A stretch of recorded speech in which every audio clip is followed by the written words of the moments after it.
Le 17 juillet 2025, la ministre des Affaires étrangères de la République démocratique du Congo, Thérèse Kayi Kwamba, a convoqué l'ambassadeur ougandais suite à la réouverture sans concertation des postes frontaliers de Bunagana et Ishasa par l'Ouganda. Cette décision prise unilatéralement a ravivé les tensions autour de la souveraineté et de l'intégrité territoriale de la RDC. La zone de Bunagana reste sous le contrôle du groupe rebelle M23 depuis 2022, ce qui complique davantage la situation. Kinshasa exige des explications claires pour cette initiative perçue comme une provocation. La RDC rappelle son attachement au respect de ses frontières et à la stabilité régionale. Le gouvernement ougandais est désormais sous pression diplomatique.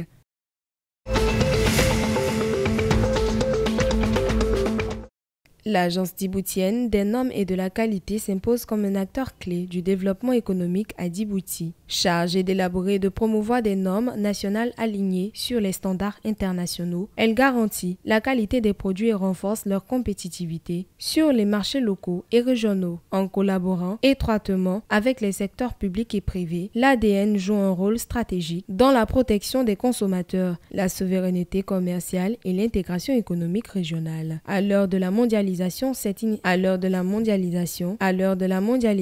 cette institution de régulation est devenue un levier indispensable pour accompagner la croissance durable et inclusive du pays.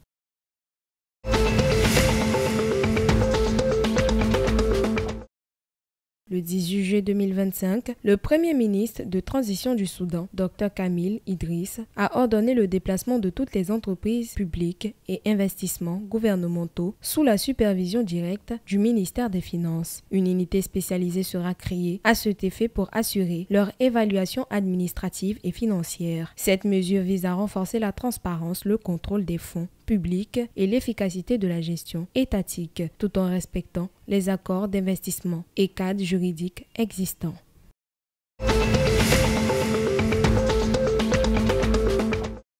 En Éthiopie, le 17 juillet 2025, le service des projets industriels a remis une étude de faisabilité sur la production d'amidon de manioc pharmaceutique au ministère de la Santé éthiopien et à l'Institut Amwe en Seine. Cette initiative vise à renforcer l'industrie pharmaceutique locale en réduisant la dépendance aux importations. Soutenue par la stratégie Made in Ethiopia, elle ouvre la voie à une production nationale innovante et compétitive, en valorisant les matières premières locales et en stimulant la recherche.